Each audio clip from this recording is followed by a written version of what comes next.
I know. How about that?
Check, check, check.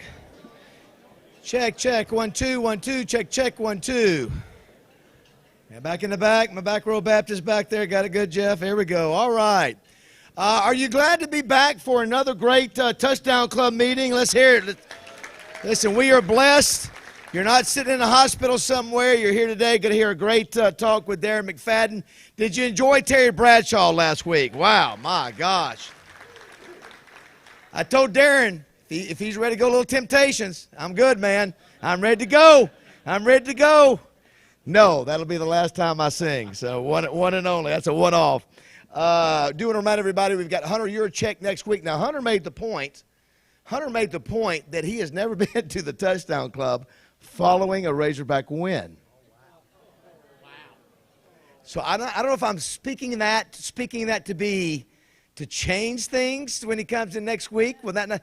Listen, we're going to let him. Listen, if we get this win, we're going to let him hear it when he comes in. But anyway, €100 check next week. The week after that, Eli Manning and Matt Jones, and they are obviously, that's the 20th anniversary of Ole Miss Arkansas 7 overtimes, and so that's going to be a great meeting. And hard to believe it's been 20 years.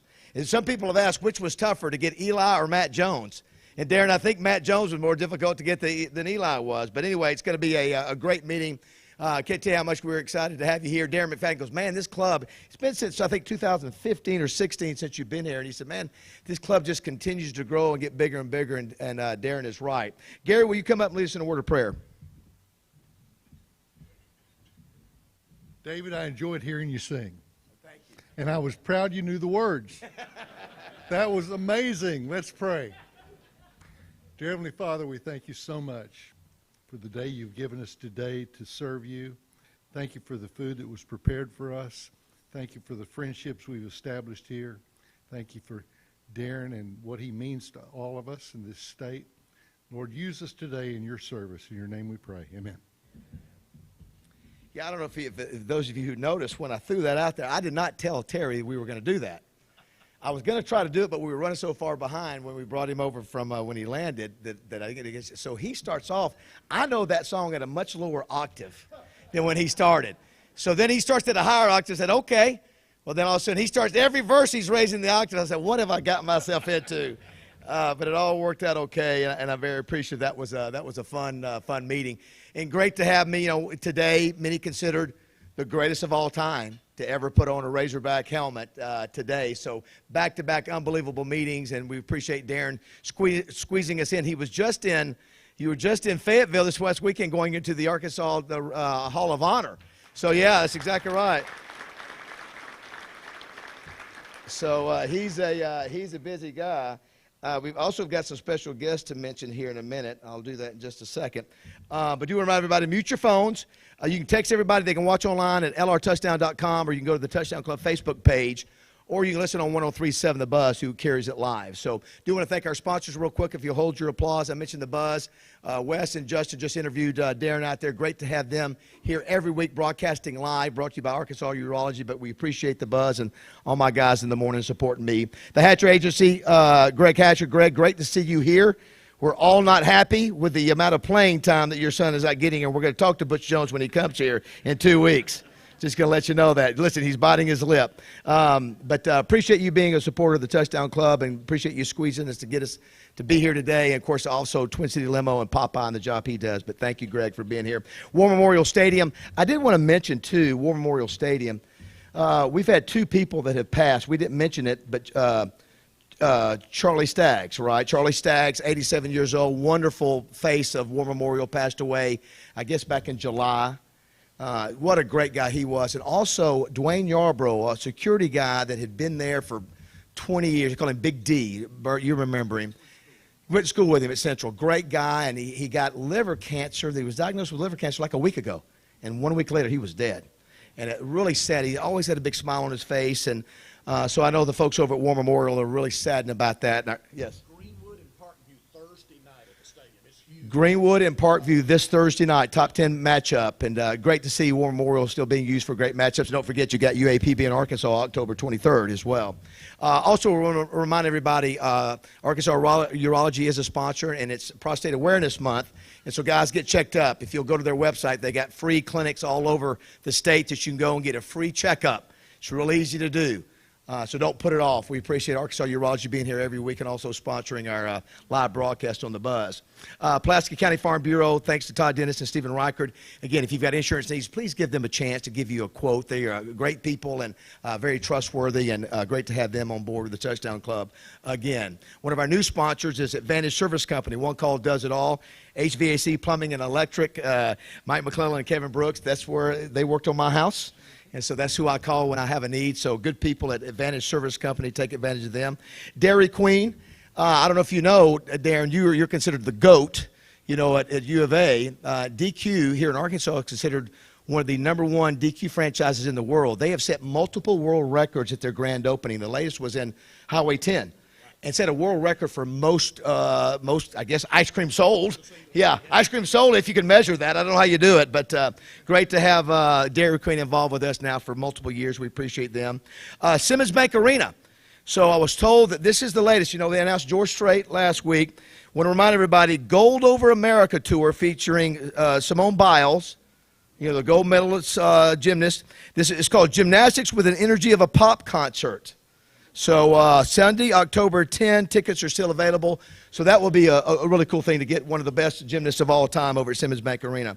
Big Red Stores, love to see the Big Red folks here, and they're all red. We miss Roger today. It's a very sad day, but you guys are here. We appreciate that. And Arkadelphia is rocking and rolling, store number 45. Do so much for the community. They give back so much, and they put out an unbelievable product. So we appreciate the Big Red Stores. Right, Lindsay and Jennings, we showed the video last week that Judy Henry shared to us about the NIL deals. If you have an idea, you have a company that wants to sponsor a player, Judy's the one to talk to, or anybody over at Right, Lindsay and Jennings. It's a new territory. I was talking with Darren about that. You reckon Darren could have made a few bucks back in his day on NIL deals? Holy cow. Judy said, sign me up with him, all right? And can I say one of your NIL guys? Can I mention who it is? KJ Jefferson. Has KJ Jefferson not played great for the Razorbacks the first 3 games? Outstanding. So do want to thank Wright, Lindsay, and Jennings for their sponsorship. Crane Automotive. I can't believe, Larry, you've made it 2 weeks in a row, man. What's going on? I love it. I'm proud of you. You're taking time for yourself. That's good. 17 automotive dealerships, 3 RV dealerships, 1 power sports dealership, 1,000 Arkansans employed. We appreciate you and the support and always having folks here at the Touchdown Club, Larry. We appreciate that. Crane Automotive. Wally Hall, Democrat Gazette, up here at the head table. Wally now has commanded now. He said, I want a seat at the head table. We'll give him that every week now. Well, listen, when you've been a sponsor for 17 years, Wally, you get that. But great to have his support and Amanda Copley. And we'll be announcing our All Arkansas Preps Player of the Week, who has traveled the furthest of anybody we've ever had. Not yet, young man. Look at him. You're good. I like him. He's trained well. He's ready to go. But appreciate the Democrat Gazette. And Simmons Bank, I say they are the best presenting sponsor in America. Anything that they can do to help us out, they do. At the head table, we got Chris White, who was one of their young guys, and it always bugs me because he's in such great shape. But he does a great job at Simmons, and he's the young guns on their crew. And then you got Freddie Black, who's been in the banking business for 40 years. And we couldn't do what we do without having the presenting sponsor, Simmons Bank. And we appreciate you guys and George and the whole crew, and love having the Simmons folks here every week. We can't do this every week without those great sponsors. So let's give them a round of applause if we could real quick.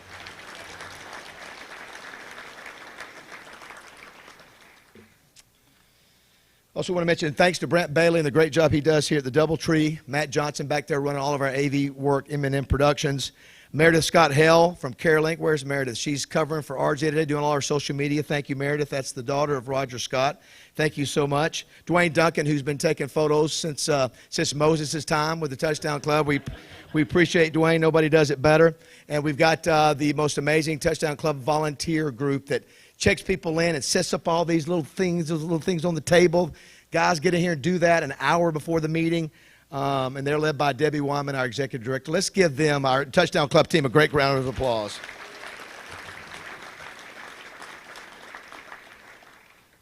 All right. Without further ado, listen, there's some good things to talk about. Let's give it up for Rex Nelson, everybody. We can recap.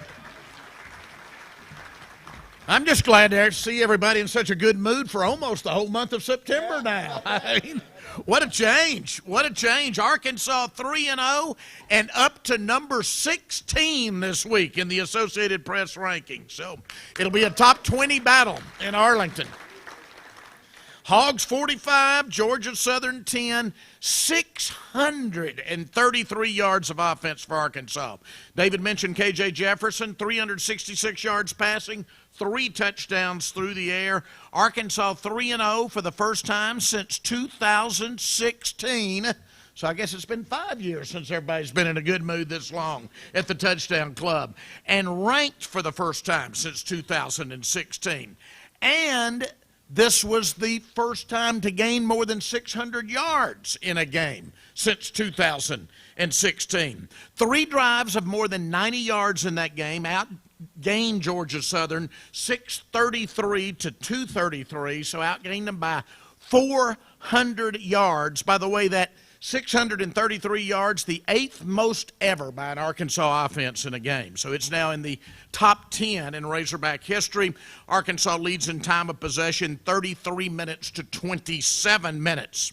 Meanwhile, an ugly, ugly night in Seattle. Of course, it was raining because it's Seattle, but the Red Wolves fell 52-3 to a Washington team that had come in 0-2.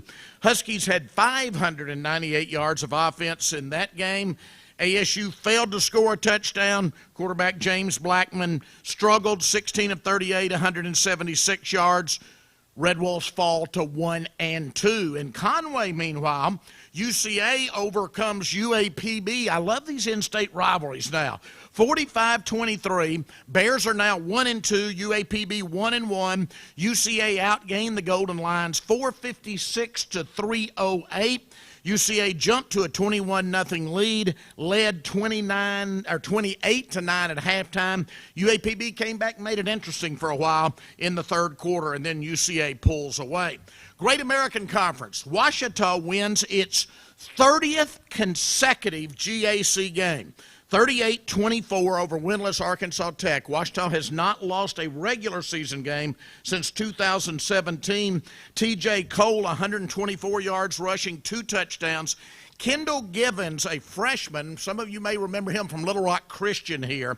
He had 90 yards rushing and 3 TDs. Givens, again, a COVID freshman because the Division II didn't play last year, but he's a freshman. He now has 9 rushing touchdowns in the first 3 games of his college career. That's a pretty good start for a freshman. Now, that 30-game winning streak very much on the line this week because Harding's good. Ouachita has to go to Searcy. Harding bounces back from its shocking loss a week earlier at Southeastern Oklahoma in a big way, destroying Southern Arkansas down in Magnolia 37-6. Bison's held the ball for 14:08 of the first quarter. I don't think I've ever heard of that. 14:08 of 15 minutes they held the ball in the first quarter, jumped to a 17-0 lead. Harding finishes with 442 rushing yards on 73 carries, kept the ball for 42 minutes of that game. So 42-18 was the time of possession. Henderson also very good this year. They're 3-0, 58-18 at UAM. Adam Morse, the ready quarterback, 26 of 31 passing, 398 yards, 4 touchdowns. They have a great receiver named Elliott Curry. He caught all 4 of the touchdown passes. Reddy's led that one 30-6 at halftime, outgained UAM 607-354. So among the 6 Arkansas teams, Ouachita's 3-0, Henderson's 3-0, Harding's 2-1, SAU's 2-1, UAM 1-2, and Tech is 0-3. Now, on to the SEC. Those of you that watched it, did you enjoy Alabama, Florida? What a game. Alabama survives 31-29 in the Swamp. Tide led 21-3 after 1 quarter, and it looked like it was going to be one of those typical blowouts for Alabama, but they had to stop a 2-point conversion attempt at the end, so the Tide winning streak goes to 17 games, and that is, I might note, 32 consecutive Alabama wins against teams from the SEC East. Alabama has now won 8 in a row against Florida. Tide's 3-0, 1-0 in conference. Gators 2-1 and 0-1. Number 2, Georgia. They make it look easy against South Carolina. 40-13. JT Daniels, 23 of 31 passing, 303 yards. Georgia now 3-0, 1-0 in conference. Texas A&M, Saturday's opponent, beats New Mexico 34-0.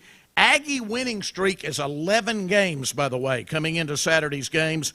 Aggies are 3-0, like the Hogs, for the first time since 2016. Auburn gave Penn State all it wanted, was rooting for the SEC, but Auburn finally falls 28-20.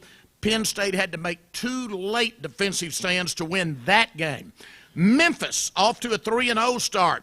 31-29 win over 2-1 Mississippi State. A bit controversial. Won't get into it, but I'm sure Michael Marion would for you if you wanted to ask him. Calvin Austin scores 3 second-half touchdowns for Memphis. LSU now 2-1. 49-21 over Central Michigan. Max Johnson, 372 yards passing for the Bio Bengals. 5 passing touchdowns. Kentucky 3-0. Not often we say that. 28-23 over 1-2 Tennessee Chattanooga.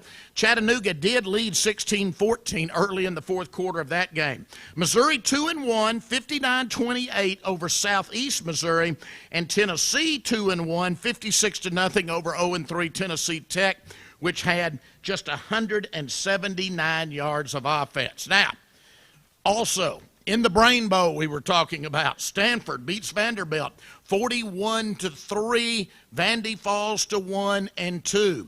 A couple of in-state scores I didn't give.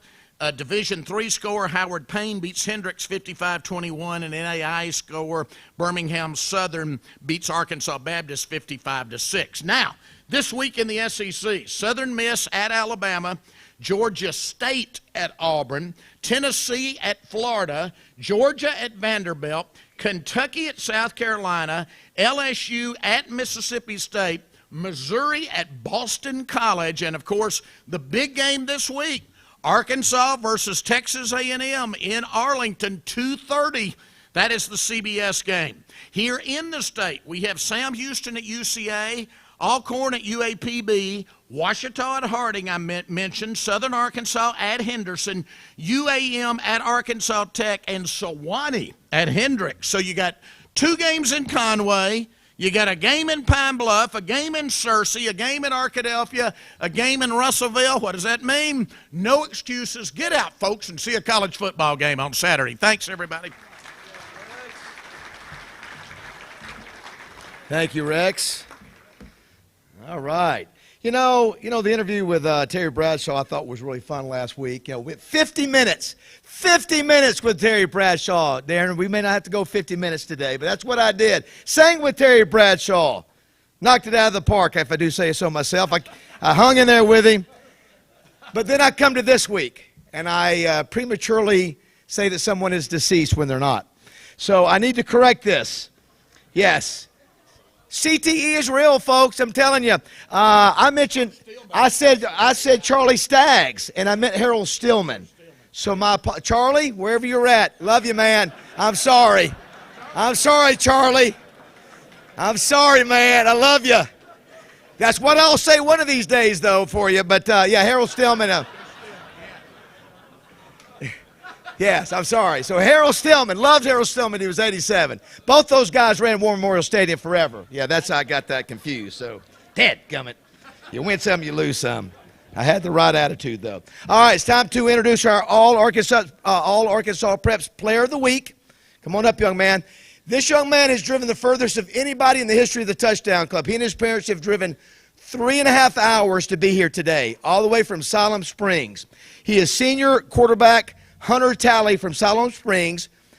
2 weeks ago, he goes 25 for 40 for 335 yards passing, 2 touchdown passes. Then he also ran the ball for 104 yards rushing and 3 rushing TDs. So he accounted for 5 TDs and 440 yards of total offense, but they still lost somehow to Harrison 35-31. So when I do this, I always ask, well, how did you do this week? Because this is from last week. And he looked at me and just said, 7 touchdowns. What? So he had 5 rushing touchdowns, 2 passing touchdowns. He had 11 rushing for 246 yards. Do the math on that. He was 8 of 11 for 108 yards. So 7 touchdowns this week, 5 touchdowns a week before. Let's get up for Hunter Talley, everybody.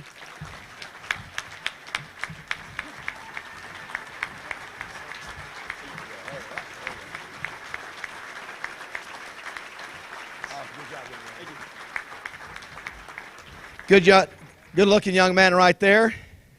How tall are you, Hunter? 6'4.5".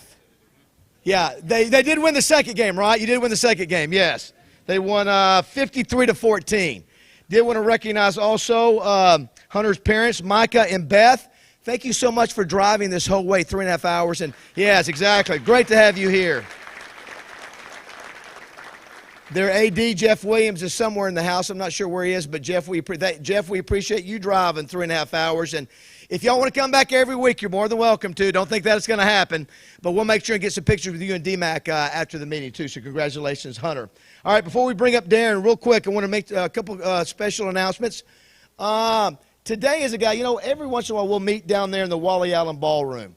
If you got your name on a ballroom, that's pretty cool, isn't it? Well, we have Wally Allen here, and it's his birthday today. So happy birthday to Wally Allen, everybody. Give it up. Hey, I always say, surely you get a discount with a room named after you. Can I not drop your name and say, I know Wally, to get a discount? But Wally and his boys are always great to be a part of the Touchdown Club. We appreciate him and his leadership in this city. Also, we've got some athletes here today. I want to mention real quick. Former fullback for the Razorbacks, Morgan Linton. Let's give it up for Morgan Linton. Come on, stand up, come on. Stand up, Morgan, come on. Heritage Agriculture. Great to have Morgan. Also have David Johnson, who was you were a Zebra, right, David? You were a Zebra, played at Arkansas State, was drafted by the Steelers, played in the NFL. David Johnson, everybody. Give it up for David. A young man who is a Central Arkansas product that played under Houston Nutt at Murray State and had a nice career with the Dallas Cowboys. Reggie Swinton, everybody. Give it up for Reggie. And an all-state linebacker, a guy that I was a freshman, and he was a junior and senior, and a guy I sort of modeled the way I played after him because he was such a good linebacker, super intense, was undersized like me, but was a heck of a linebacker, some great defenses, won some state championships at Central High School. Give it up for Bert Zinneman, everybody. Great to have Bert here. Listen, we can suit up a team today. Yeah, if you have somebody like that you bring with you and you want me to acknowledge, please pass on his name or her name or whatever, and I'll be glad to do that. All right, so it's time to interview the GOAT. Now, Sully put this intro together, Steve Sullivan, Channel 7, along with Tony Ranchino. You got to listen at the very beginning. It's got some great stuff, and just admire the greatness that is Darren Mcfadden. Let's watch the video, and we'll welcome Darren. And it's offense, defense, and special teams. It's some guys like Start it again. Start again. Start from the beginning. Gotta have that. Gotta get this. Look at him. You know who? We're the best team in the country today. And it's offense, defense, and special teams. It's some guys like Darren Mcfadden, baby. I love you. What an effort. Y'all better put him in the Heisman.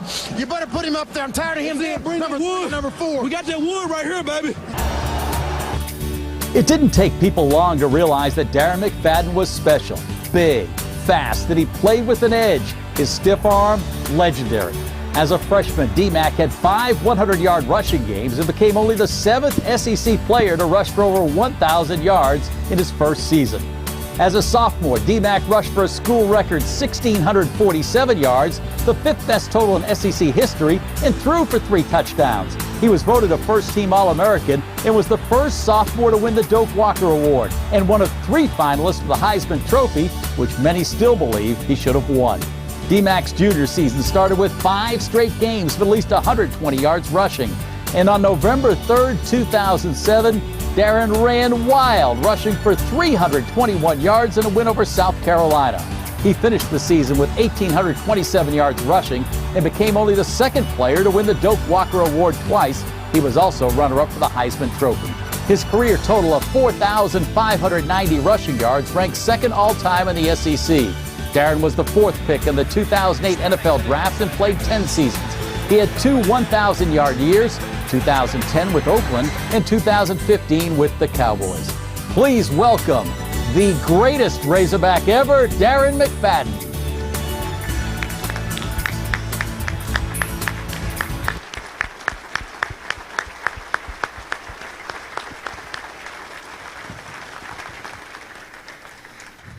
Check that mic. Make sure that mic's good, Darren. Yeah, sounds good. I think we're working. All right. Welcome back, man. It's been 5 years. It's always great to come back. Anytime I can come back home to Little Rock and, see all the fans and everyone. I thank you guys for all the support, man. It's definitely an honor to be back, for sure. Now, you were just in Fayetteville Saturday. You actually were inducted last year. You were announced last year going to the Arkansas Sports Ring of Honor, but you went in this week with Corey Beck, Clint McDaniel, Robert Farrell, Ken Turner. Talk about your weekend in Fayetteville. Man, it was a great group of guys up there. Having those guys, just being around former players like that, man. I remember watching a lot of those guys play when I was a little kid, and just being able to see those guys and talk to them and meet them, man, it was definitely a great honor. Is his mic good in the back? Can we hear? No, a little bit, maybe a little bit closer to you. You're good. Oh. Right here. So Darren's been a little busy. Darren's been a little busy. You know, I was trying to get him to come speak, and he goes, "Well, listen." I said, "Do you want to stay over for a day or two and see the family?"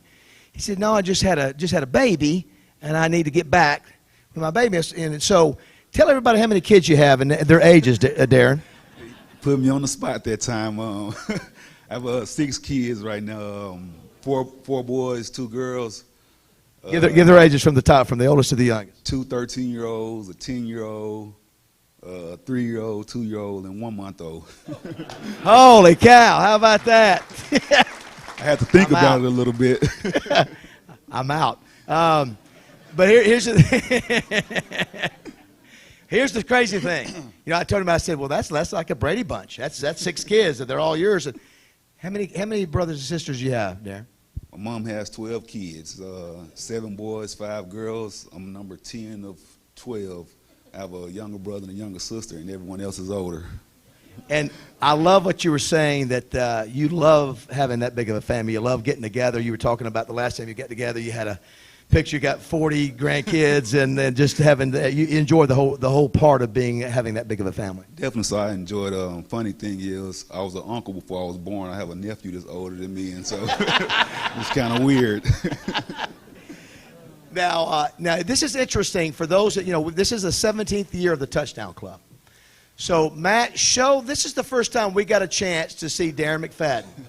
So this was when you were a senior at Oak Grove. This was our first sports banquet that we had at the end of the year. And I remember looking, if you can see how big his neck was. That's the thing that stood out to me. I said, "Lord, look at the size of that kid's neck." And I had seen him play, and I knew he was going to be, you know, obviously a superstar, and he obviously played safety and running back at Oak Grove. Went to Arkansas. There was some question whether you were going to play tailback or safety, right? I always tell people I was being recruited at the time. Danny Nutt was the running back coach, and Bobby Allen was the defensive backs coach. And so I heard they had a couple arguments about whether I would be a safety or a running back. And they said they'll try me at running back first. And after that, it was pretty much history. Yeah, that was the right move. This next year was the following year. This was 2005. Check this picture out. And I'm not sure who the dude in the middle is, but so that's Darren. That's your freshman year, and that's Damian Williams, who we honored that year. He was the Springdale, I think, 6A Player of the Year, 5A, 6A. That was that great Gus Malzahn team. And so that was 2005. So then you were one of the, I think, the most valuable Arkansas player in 2005. In 2006, we brought you back, and this is 2006. This is Darren with Wally. You just sort of see Darren filling out. Becoming bigger and stronger. Wally's still exactly the same, right? maybe a little thinner, Wally. You know, I can't say. Sorry to interrupt you. I've been knowing Wally for a long time. I actually had an unfortunate accident when I was going into, I think, my sophomore year. And Wally actually he came and visited me at my house while I was laid up in the bed. And you know, I just want to thank him, and I appreciate it very much. How about that? Hey, how about that? They say he's got a soft heart. And then the last year was 2007. So this is when, if you look at the table right there, that's D-Mac, that's Felix Jones, and Peyton Hillis. And I think we honored all of you guys. You were the MVP, but I think because Peyton was all-conference and Felix was all-American. So all these years, I mean, you were there every year. And we used to, I still make these big, giant plaques, thanks to our great sponsors, you know. And so your whole wall of your house should have Touchdown Club plaques on them, you know. It's definitely a bunch of them. Yeah, and so obviously you go to Arkansas, you have an unbelievable career. And for those that don't know, you know, before we get to the Heisman, just the Doak Walker Award, it's been around for 20 years. You're one of only 3 people, there you are with both awards. You're only one of 3 running backs that won it twice. You won it in 06 and 07. Ricky Williams of Texas won it twice. Jonathan Taylor won it twice from Wisconsin. So that's pretty cool. But then moving ahead to the Heisman. So does anybody want to guess? I mean, it's well documented. How many college football players, I think the first year was 1935 for the Heisman. How many players in the history of college football since 1935 have finished runner-up, you know, not third, but second? How many? Anybody want to take a guess on that? That is one. Andrew Luck, Stanford, 2010, 2011. Then we had to go all the way back to 1948-49. Charlie Justice, running back from North Carolina, and Glenn Davis, the great running back from Army, 94 and 1945, 44 and 45. So you're one of only 4 altogether that have been back-to-back Heisman Trophy winners. And so first picture I want to show is 2000, I think it's 2006. So that's you, and if you can look at the expression, that's Troy Smith's mother at the announcement, and that's also Brady Quinn beside you, and that's the excitement of the mother. I was just wondering, you can see the expression, there's not much expression on your face. Did you go in there thinking that you had won that? Were you pretty confident you had won that? Well, that year right there, it was my sophomore year, and so going into it, I really made a late push for the Heisman, probably the last 4 or 5 games or so, and so I was honored to be there. I didn't have any expectations that year, and then next year, you know how that went. Well, let's look at the picture from 2007. So if you see there, you've got Missouri's Chase Daniel, Tim Tebow, and sadly, Colt Brennan, who committed, I think he didn't commit suicide, overdose, had a drug overdose recently and died, passed away. But that was 2007, and a lot of people feel you got robbed that year. Tim Tebow, obviously, he had those numbers, 20 rushing, 20 passing. Did you think when you went to New York that you had it, or did you think, oh, they're gonna take care of him because of the 2020? Now, going into that year right there, I expected to win the Heisman at that one, especially after the South Carolina game, 321 yards and rushed for 205, 6 yards against LSU, and they were #1 in the country. So when my name wasn't called at that point, I really was kind of like, I was in shock a little bit. But, I can't take anything away from Tebow, what he did that year, man. He had a great year, and it was just an honor to be up there with those guys and meet those guys, man. Talk about an exciting offense. You got the picture of the sort of the 3-headed monster. Obviously, Felix Jones and Peyton Hillis and you. You look back there now and think, man, we had 3 great running backs, and how the heck you weren't undefeated or averaged 50 points a game. But talk about playing with those 3 guys, and I'm going to talk to you about each one of them, too. Playing with guys like that, man, as good as football players they were even better teammates, man. And so I enjoyed playing with those guys, man. Me and Felix came in together as a freshman year, and I always remember Chase and Peyton coming through Arkansas, and so he was the leading rusher my junior year of high school, his senior year, and I was always trying to chase that record. But I would look in the paper on Saturday mornings, and he was like 10 carries for 500 yards. I'm like, dang, that's hard to keep up with right there, man. But those are great guys, man. I definitely enjoyed playing with them. Was there any, at that time, was there any, hey, I'm not getting enough touches, or, it seemed like I remember at one time maybe there was a little disgruntlement, maybe by some. For those that don't know, what was it like between the 3 of you guys? It was for us, like I say, we had a great relationship, man. We all basically fed off of each other. One guy would go out there and may not have the goodest game this week, but, anytime we came to the sideline, we were always pepping each other up and, just telling each other what we seen on the field that somebody may have missed or something. Like, if you would have kept it to the left a little bit, then you would have probably took that one all the way to the house. But it was just a joy being back there with those guys, man. Very unselfish guys, and I always enjoyed playing with them and stay in contact with them to this day. And listen, you obviously you were 2-time All-American, 2-time Heisman runner-up, but Felix Jones, I think he broke a national record or was #2 in the all-time history of college football for yards per carry. I think he was averaging 8 or 9 yards a carry. I was about to say, yeah, he definitely. It was something I seen not too long ago, but it was like he had 8, 9 yards a carry, and that's something that's like unheard of, especially in the SEC, man. But I think that just speaks volumes for the type of guy he is and the type of player he was. There's been some debate about, who started the Wildcat.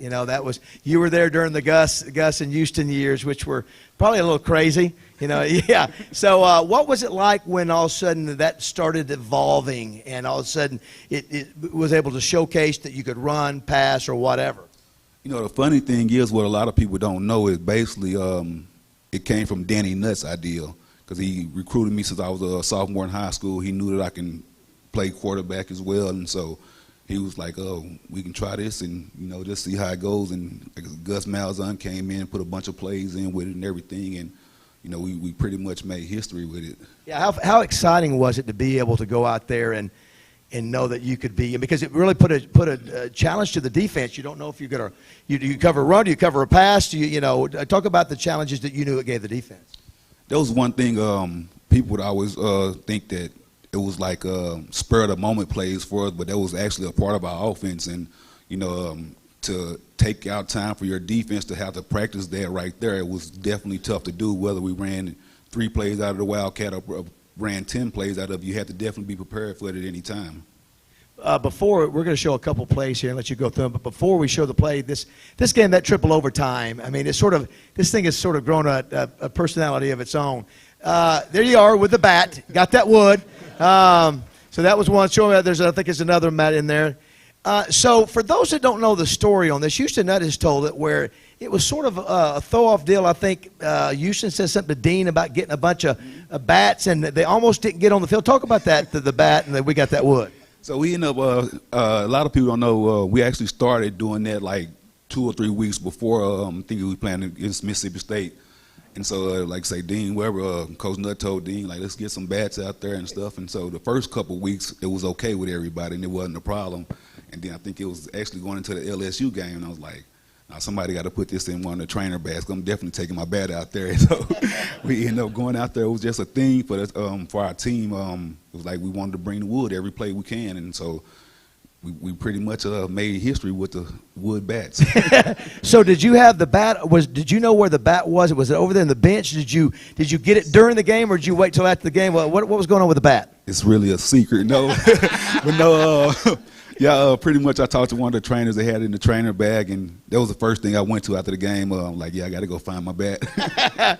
Obviously, we saw that the clip there, the introduction that Sully put together where we got that wood. And so I want to show just 2 or 3 plays. I mean, we could spend an hour showing all your great plays. The first one, I want to go to that triple overtime game. And this is, you know, we had Vern Lundquist. I regret looking back that I didn't push Vern to play more of his Darren Mcfadden calls because he had a ton of them. But this is a play that we all remember. Let's watch this real quick, and you might want to hype the volume on it just a little bit, Matt, if you can. Here we go. Fakes it, keeps it, comes left. Watch out. He's gone. I think. Gets a great block and goes 73 yards. So, yeah, let's have a round of applause for that great play and great block by That's actually a funny story right there, because as I'm running, I think the guy was Chad something, but I actually passed him as I was taking off, and he came and he's basically chasing me down. He chased you down. And I'm looking at Casey, he's just looking at me, and I'm like, get him. And then he threw a great block, man, but there were like a lot of people don't realize that you can't really see it unless you're looking from the front camera angle. But I'm running and you're pointing. Let's look at that one more time, man. Let's just watch that one more time. Let's see if we can see somehow D-Mac try to get Casey's attention here. Another great fakes it, keeps it, comes left. Casey's looking at Watch him. out!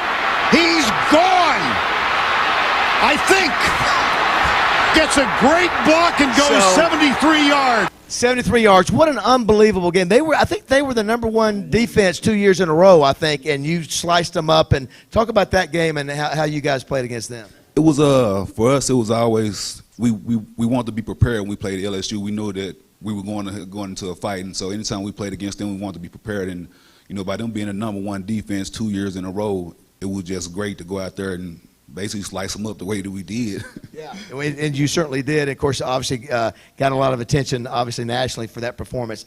Let's look at this is from South Carolina, who we were talking before the meeting, is that you gave Steve Spurrier nightmares. You said your 3 games combined were like 1,000 yards. Definitely close to 1,000 yards. My freshman year, I rushed for like 180-something against them. My junior year, I rushed for like 220-something, and then came back my sophomore year, I rushed for like 220-something, then came back my junior year and rushed for 321, which tied a SEC record. I thought I broke it first until we'll get to that in just a second. Now, I want you to watch and listen to the broadcaster talk about the angles. As a defensive player, you think you have the angle on a running back. Here we go. Watch him try to get D-Mac down. This conference, Mark.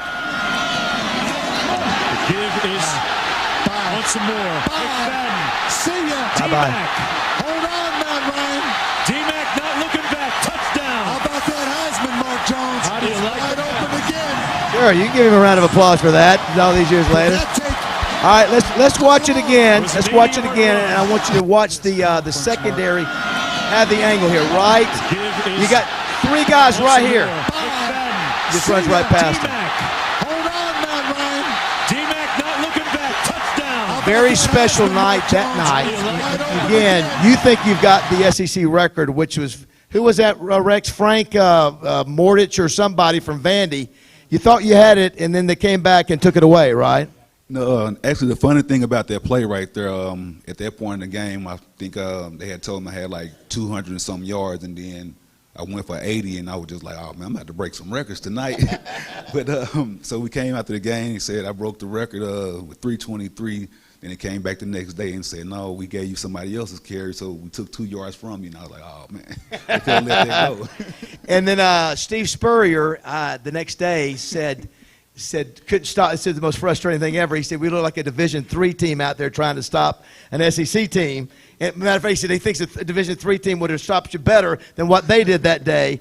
Matter of fact, I want to show one more thing. I want you to go to the end of this. Matt, let's go ahead and play through that. I want you to look at the defensive player for South Carolina. Watch this. Go ahead. You get the volume up too. Watch this. I want you to watch the expression on his face. Watch Somebody get him a plane ticket for New York City and the Downtown Athletic Club. I'll tell you what, they had some angles on him, Mark, and he just... Spurrier. Keep going. Oh, here it is. Keep going. Watch this. For Darren Mcfadden. This is another angle. 80 yards. Let's just watch it. Right here, they have some angles on him. They still haven't blocking touched up him at front, this too. point. Yeah, sure is. That's right. And they won't. Now watch the expression on this defensive player for South Carolina on the bench. Untouched. Getting his flex on, and why not? Watch. And how about the stamina? He's not even breathing hard now. And look at Corey Boyd. He's like, how in the world? How in the world? We got the angle on him. Oh, that's his classic. It was actually their running back, I think. Oh, was that the running back? Corey Boyd. Oh, it was great. It was in the running back. Said we can't stop him. And this is my all-time favorite. And many of you in this room may have been there. I was sitting in the end zone, and it was a war between the two. This was, I think, was 2000. Was it when you're? Was it 80 yards? Was it 2007? Let me see what. Little Rock. Yeah. It was 2006. 2006. So I want you to watch this. So Darren gets through the line of scrimmage, and it looks like there's no room to go because you got 3 guys, and LSU had NFL guys all over that defense. Yeah, and I think LSU had just scored, and you guys got the ball. Right, you got the ball right back. So let's watch this run and listen to the crowd at War Memorial. First down and 10. McFadden. Say goodbye. Darren McFadden, 80 yards, touchdown. How about that? Now, Matt, I want you to do that one more time, Matt. But I want you to juice that up a little bit. Listen to the crowd a little bit louder if you can. Now, watch the safety in the corner right there. Watch right. McFadden. There, 3 guys there. Say goodbye. Darren McFadden, 80 yards, touchdown. And I don't think I've ever heard War Memorial Stadium louder than that. It was rocking that day. I always enjoy coming back home, being from Little Rock and being able to play in War Memorial Stadium. It was great, but I think what a lot of people don't realize about that play is by the time I made it back to my seat, I had a water bottle in my hand, and Trenton Holiday was running the kickoff back already. It was a killer. Just like it was spiked the water bottle. But yeah, for those that don't know, then the next kickoff was 80 yards back, and I remember I was in the end zone saying, "No, no, no." Great game though. Great game. Definitely so. Yeah, great. You had some great games against LSU. Show me the picture of Houston, if you can, Matt. Talk about Houston Nutt, what he means to you and your time at Arkansas. Man, Houston Nutt's a great guy. He's a guy that I keep in contact with to this day, man. He motivated me to come out there and just be the best guy that I could be every play. And, I love him for it to this day. And, like I say, still keep in contact with him. And we have a great relationship. We probably live 20, 30 minutes from each other. So anytime we get a chance to get together and get lunch, we always enjoy it. You end up getting drafted first round by the Raiders. You end up with the Cowboys, but by the Raiders. And it really was not a good time for the Raider organization. And if, I was going to put in, but I know we didn't have enough time, but there were some unbelievable plays that you made when you were healthy. But you had some injuries pretty soon, and you just had to fight through injuries your whole time at Oakland. That was L.A. I tell everybody going to Oakland and playing there, I loved it. I was great. I was thankful to be there, but it was one of those deals, man. I would always get a high ankle sprain, a turf toe, a Liz Frank injury, just small things that people think that you should be able to play through. Before a running back, those are things that you can play through. I always tell people, if anything above my waist, I shoot it up and go out there and play and won't even think twice about it. But, it's tough going out there trying to run with a high ankle sprain or a turf toe or something like that. And you did. If you saw some of the highlights, I mean, you looked like you were playing in Arkansas, and then you had the injuries, and then you got one more shot to play with the Cowboys. Talk about your time with Jerry and those guys. I always tell people, I think I landed in Dallas at the right time. If I'd have went there coming out, I don't know how my career would have went, but I enjoyed being there, playing for the Jones family, being from Arkansas and everything. It was always great, and I tell people that was probably one of the best offensive line I've ever played behind when I went there in 2015. I think that year Tony Romo got hurt, Dez Bryant got hurt, and I was telling my dad, I was like, man, as long as the offensive line stay healthy, I'm going to rush for 1,000 yards. Let's talk about legacy real quick. Matt, if you can show a picture of the famous bicep scene that I think it says 501 on one side and boy on the other, right? 501 boy. I think there's one other one right there. So first of all, I just want to mention, was that painful to get those on your biceps or no? It was tough. It was. It looks like it would be painful. But when did you do that? Was that your freshman year? Was that? Do you remember? I think it was going into my sophomore year. We were actually just sitting around BSing with a couple of guys and stuff. I was like, man, I'm going to get 501 boy tattooed on my biceps. And I wrote it on there with a marker at first, and everybody was laughing about it. And then probably a few weeks later, I ended up going to get the tattoo. You got it done. Put that back up, Matt, real quick. All right, so let's talk about this real quick. All right, number 5. So we've had you on the buzz before, and Justin and them have you on the day. We've talked about that, and I've asked you, would you like to see number 5 retired? And you've been honest and said, yeah, it would be a great honor. So just talk to us a little bit about that. Not many people in this room can say, yeah, I'm worthy to have my number 5 retired, but you certainly could. I tell everybody it's not something I'm going to make a big fuss about and everything. I enjoy seeing guys go out there, and especially if they're going out there and represent number 5 the way that I did. But I hope one day that they will get retired. So do we agree? Do we think it needs to be retired? There we go. The thing I don't understand, I've been to every stadium. By the way, I don't think I mentioned this. The Georgia-Arkansas game is going to be at 11 o'clock. Although I like playing on the road, the home crowd at 11 o'clock, so that actually benefits Arkansas. But most of the stadiums I go to, Darren, they have big, like, for example, if you go to Auburn, you're going to see Cam Newton, Bo Jackson, and who's the quarterback that won the Heisman? Pat Sullivan. You'll have all 3 of them up there with their numbers, and we hadn't done that yet. Maybe we'll ask Hunter about that next week. But that's one thing you could do in the meantime if you didn't retire number 5. But I think certainly there's nobody in the history of Arkansas's football program that's been a back-to-back Heisman runner-up. You're certainly obviously a multiple All-American. It's an easy argument to say that you're the greatest of all time up there. And I think it would be worthy. You got number 5. You got number 5 up there right now, Rocket Sanders. He's a freshman. I'm about to say he's been doing a great job representing it, man. Like I said, that's one thing I always tell people. If you walk into a stadium, you're going to see all their legends up there. And I think we're just behind in time right now in Arkansas, and so we hadn't got to their point yet. Okay, listen, you hear that in his voice? I think we need to bring that up with Hunter next week. So real quick, too, talking about legacy, one of the things, if you look up there on the wall, the first hanging banner is the Darren Mcfadden Award. So what we do as a touchdown club, we decided to start doing that 3 years ago and do that for the top high school running back in the state and the top college running back in the state. Let's show real quick that's the process of getting the trophy made. That's you can click through those pretty quick, Matt. You see that's an actual shot of Darren running against, I think we said he's Tennessee or Georgia. I can't remember which one. Maybe the same picture there. It is. That's exactly the same picture. You see it there with the base and then with the plate.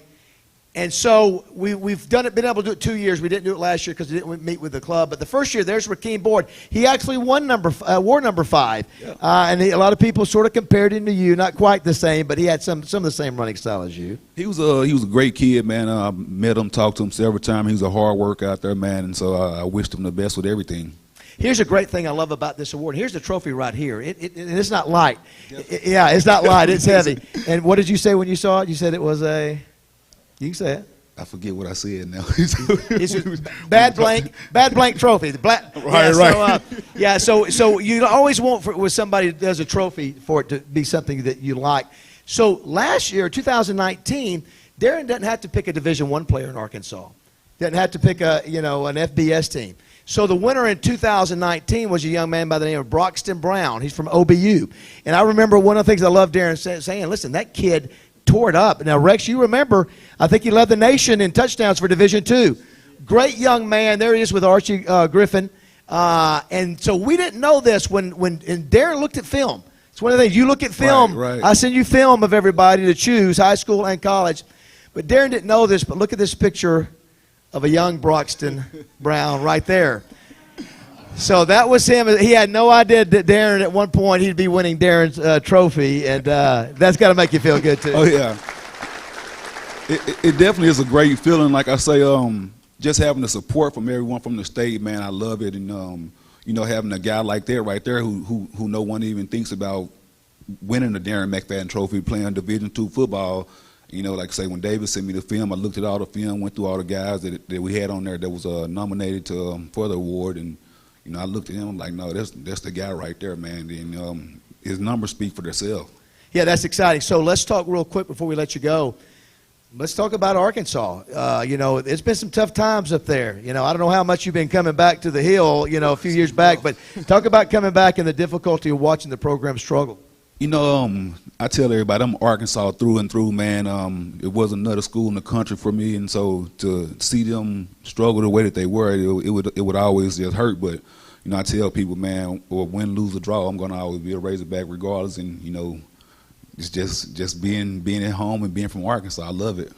As a man who loves to run the ball, you have to love the fact that Arkansas put 366 against Texas on the ground, and it looks like you've got not one, Traylon Smith, not two, Rocket Sanders, not three, A.J. Green, four, Johnson. You've got 4 quality running backs. It looks like the running program, the running game for Arkansas is in good hands. Those guys, they've been doing a great job, man. I commend the coaches for the way that they spread the ball around to them, because to have 3-4 different guys back there who are all capable of taking it to the house at any play, man, that's a great job for them. And like I said, I commend the coaches on the way that they spread the ball around to them. No, you hadn't had a chance to be around him a whole lot, but give us, everybody, your take on Sam Pittman, what kind of coach he is. I've met him and talked to him a couple times, and I tell everybody he reminds me of the closest thing to Coach Houston Nutt. And, I say that with the love that I have for Coach Nutt, and, the way that Coach Pittman has been going about things, man, I love it. I've made the comment several times that I think that Coach Pittman actually has the same kind of connection that Houston did those first couple years. I mean, that people love this guy. You got to love the fact that he's an offensive line coach. And so, as you know, you mentioned it briefly, you had some great offensive linemen blocking for you. That's the one thing I always tell people. I couldn't have done any of the things that I did without having the guys in front of me that were there, even having my receivers out there making blocks, or having a guy like Casey Dick make a block 50 yards down the field, man. I couldn't have done what I did without those guys, man. So I've always been a very thankful teammate and grateful for those guys, and I really appreciate everyone. Well, we appreciate Darren fitting in the fact that he's got a 1-month-old at home, he's got 6 kids all together, and that he took time to be here at the Touchdown Club. He said he's willing to do pictures. So if you want to do pictures, we want to start with our sponsors and 50-yard line members first, and then those that aren't, you can stick around. And he said he'd be willing to take a picture, sign an autograph, and so we appreciate that, Darren. And let's give him a big welcome. Darren Mcfadden, everybody. Thank you, Darren. We'll see you next week. Hunter Yurchek's up next week.